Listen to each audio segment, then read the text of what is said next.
wabarakatuh. Perkenalkan, nama saya Septriani dengan NIC CP 241 Politeknik Negeri Sriwijaya jurusan Manajemen Informatika.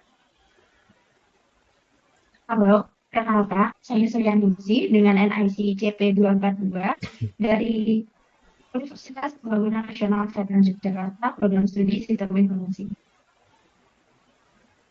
Hai, perkenalkan nama saya Rifki Andi Pangestu dari NIC CP 239 Institut Teknologi Dirgantara Adi Cipto, jurusan Teknik Industri. Halo, perkenalkan nama saya Riendra Rafaditya dengan NIC 240 dari Universitas Trisakti, jurusan Sistem Informasi. Baik, perkenalkan nama saya Cun Pasasari Kudi Pranoto dari Universitas Udayana, CP243, Program Studi Informatika. Baik, di sini kami dari kelompok 10 ingin mengumpulkan tugas beberapa kegunaan fungsi dari fitur aplikasi Zoom yang telah kami gunakan. Disclaimer, penggunaan aplikasi Zoom sangat diperuntukkan di dalam industri ataupun di pendidikan, karena dengan aplikasi Zoom kita dapat mengumpulkan banyak orang ataupun berkumpul di dalam satu meet ataupun di satu ruangan yang terintegrasi dengan internet. Walaupun di luar jangkauan kita tetap bisa berbicara ataupun membahas suatu hal. Baik, pada tampilan awal saat membuka aplikasi Zoom sendiri, kita dapat melihat menu ataupun fitur di mana yang bernama New Meeting. Di sana kita dapat memulai percakapan atau memulai meeting langsung. Nah, di mana hal ini juga terdapat seandainya kita sudah memiliki ataupun biasanya default di mana kita memiliki meeting ID sendiri. Kita dapat mengcopy dan juga mengirim kepada peserta yang ingin join ke dalam room kita. Nah, selanjutnya ada juga join. Nah, di dalam join ini sendiri kita dapat join ke dalam room meeting yang sudah ada ataupun room meeting acara yang sudah ada seperti itu. Nah, ada juga schedule. Nah, schedule ini kita dapat memilih ataupun membuat pertemuan room meeting kapan yang kita mau lakukan. Di mana hal ini kita bisa membuat topik, setelah itu kita menentukan tanggal, menentukan jam, sampai jam berapa, dan sampai tanggal berapa. Untuk time zone juga kita bisa mengedit. Nah, dan juga nantinya akan terintegrasikan ke dalam Google Calendar untuk menjadi pengingat seperti itu. Nah, selanjutnya ada juga share screen untuk langsung share screen tanpa harus langsung melalui join meeting yang ada seperti itu. Nah, selanjutnya masuk ke dalam fitur yang ada di dalam meeting itu sendiri. Baik, yang pertama ini ada audio, yang mana kita dapat mengaktifkan dan menonaktifkan audio yang telah kita aktifkan di Zoom yang telah kita ikuti. Kemudian, untuk fitur video, di sini kita dapat mengaktifkan dan menonaktifkan video dari kamera Zoom yang telah kita ikuti. Kemudian, untuk klik panah di sini, ini ada beberapa fitur. Yang pertama ada fitur Blur My Background, yang mana jika kita klik, nah di sini untuk fitur Blur My Background itu background dari video kamera yang telah kita buka itu backgroundnya akan terblur. Kemudian untuk di sini ada choose virtual background, yang mana untuk choose virtual background itu ada beberapa bisa mengganti background dari kamera yang telah kita aktifkan dari Zoom tersebut, seperti ini. Nah, ini backgroundnya akan tergantikan. Kemudian di sini ada choose video filter, yang mana kita dapat mengaktifkan filter dari video Zoom yang telah kita ikuti, seperti ini. Nah, ini adalah salah satu filter yang ada di aplikasi Zoom yang telah saya punya. Kemudian, di sini ada choose avatar. Nah, untuk avatar, di sini ada beberapa filter juga. Avatar dari sini yang dimaksud berupa filter hewan ataupun tumbuhan yang dapat kita masukkan di filter avatar ini. Penambahan filter, sama halnya dengan penambahan filter. Kemudian di sini ada video setting. Nah, di sini untuk video setting itu ada beberapa fitur. Nah, di sini untuk kameranya kita dapat menggunakan original ratio dan HD. Ini kita dapat menggunakan klik HD untuk memperjelas kamera kita. Kemudian di sini ada mirror my video, touch up my frames, adjust for light, low light. Nah, di sini kita dapat menambahkan beberapa adjust for low light yang telah kita dari Zoom yang telah kita buat. Nah, untuk fitur yang di samping ini dapat kita lihat di dashboard pada aplikasi Zoom yang telah kita ikuti. Nah, untuk fitur yang lainnya itu akan dijelaskan oleh beberapa teman saya. Untuk partisipan dan chat itu akan dijelaskan oleh teman saya Suryaningsi. Kepada Suryaningsi kami persilakan. Baik, selanjutnya saya akan menjelaskan mengenai fitur Zoom yaitu fitur partisipan. Nah, di fitur partisipan ini bisa kita lihat dengan fitur ini kita bisa mengetahui berapa jumlah partisipan yang mengikuti Zoom yang kita adakan selanjutnya. Di fitur partisipan ini juga kita bisa bikin ID untuk mengundang partisipan dapat tergabung di Zoom kita. Selanjutnya juga di sini kita bisa melakukan ini bisa kita lakukan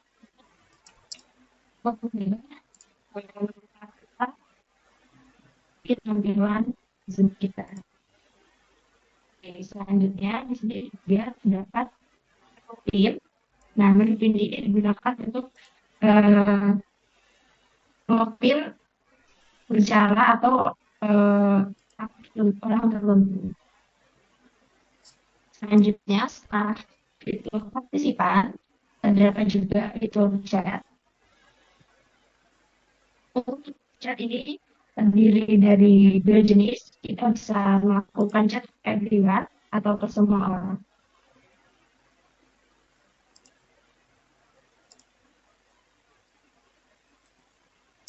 Setelah itu, kita juga bisa memilih untuk melakukan chat secara private dengan memilih salah satu peserta yang ingin kita chat. Oke. Itu tadi untuk fitur partisipan dan juga fitur chat. Selanjutnya akan dijelaskan oleh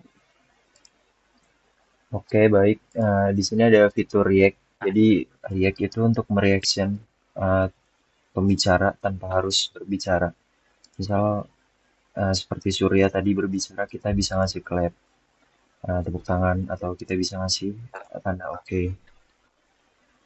Dan selanjutnya ada fitur share screen. Jadi di share screen ini ada entire screen. Kita bisa share itu full screen, full window yang kita buka. Nah, kalau application window itu dipecah-pecah lagi. Misal kita mau buka WhatsApp aja tanpa tanpa tidak kelihatan zoom-nya gitu. Nah, kita misal yang di screen. Di sini misal kita coba bantu annotate teman-teman yang Google Classroom, boleh.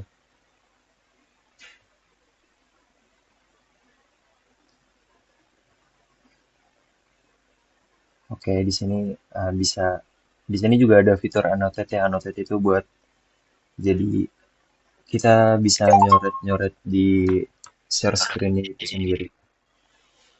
Oke, sekian penjelasan dari saya. Selanjutnya akan dijelaskan oleh Rifki. Silakan. Baik, terima kasih atas kesempatannya. Selanjutnya kita mengenal tentang fitur pada ruang Zoom. App sendiri penggunaannya ada beberapa kategori. Yang pertama ada grup foto, di mana kita bisa sekaligus dokumentasi secara grup atau kelompok untuk memudahkan sesi dokumentasi pada ruang Zoom. Kemudian ada kategori musik, di mana kita bisa langsung mengapply atau memainkan musik yang sudah kita sediakan untuk diputar pada ruang Zoom. Kemudian ada kategori timer untuk kita mengatur berapa timer yang akan kita gunakan untuk menyampaikan materi pada ruang Zoom. Dan yang terakhir ada virtual background untuk memasangkan background atau latar belakang pada ruang Zoom utama untuk memudahkan penyampaian materi. Kemudian ada juga beberapa penambahan aplikasi yang lainnya yang bisa di luar dari fitur Zoom itu sendiri. Misalnya kita bisa memberi aplikasi yaitu Kahoot atau Quiz Figma, dan lain sebagainya untuk bisa menunjang pembelajaran atau penyampaian informasi pada ruang Zoom utama. Dan yang terakhir yaitu fitur di ruang Zoom yaitu more atau selebihnya. Di sini terdapat beberapa tiga jenis utama yang membantu pemateri pada ruang Zoom untuk menyampaikan informasinya. Yang pertama, record, memudahkan sesi ruang Zoom untuk mendokumentasi, merekam layar, sehingga hasil dari rekam layar tersebut bisa dibagikan ke para peserta untuk dapat diputar kembali. Kemudian ada jenis yang kedua yaitu notes, memungkinkan pemateri untuk memberikan catatan atau beberapa tambahan informasi di ruang Zoom utama yang meliputi sesuatu layar yang bisa dilihat oleh peserta secara bersamaan. Dan yang terakhir ada whiteboard atau papan tulis, di mana papan tulis ini memudahkan pemateri di ruang Zoom untuk memberi gambar, tulisan, serta beberapa bentuk untuk memudahkan penyampaian materi sebagai penunjang informasi kepada para pesertanya. Seperti hal yang dicontohkan pada layar Zoom, nah kita bisa menggunakan whiteboard atau papan tulis untuk memudahkan informasi atau penambahan pemateri untuk menunjang kasus pembelajaran pada ruang Zoom. Demikian yang dapat saya sampaikan. Kita melanjutkan penjelasan terkait fitur yang ada di Zoom Meeting ini. Nah, kita bisa masuk ke dalam general setting melalui video setting ini. General setting ini merupakan settingan secara umum dari penggunaan aplikasi Zoom, seperti adanya start Zoom, monitor. Nah, hal ini bertujuan untuk kita membuat susunan ataupun membuat Zoom ini sesuai dengan kemauan kita sendiri seperti itu. Nah, hal ini juga selain itu ada juga pengaturan video, audio, share screen yang sudah dijelaskan oleh teman saya tadi. Nah, kita masuk ke dalam profil video. Profil video sendiri terdapat pengeditan profil kita, baik itu username ataupun foto profil sendiri.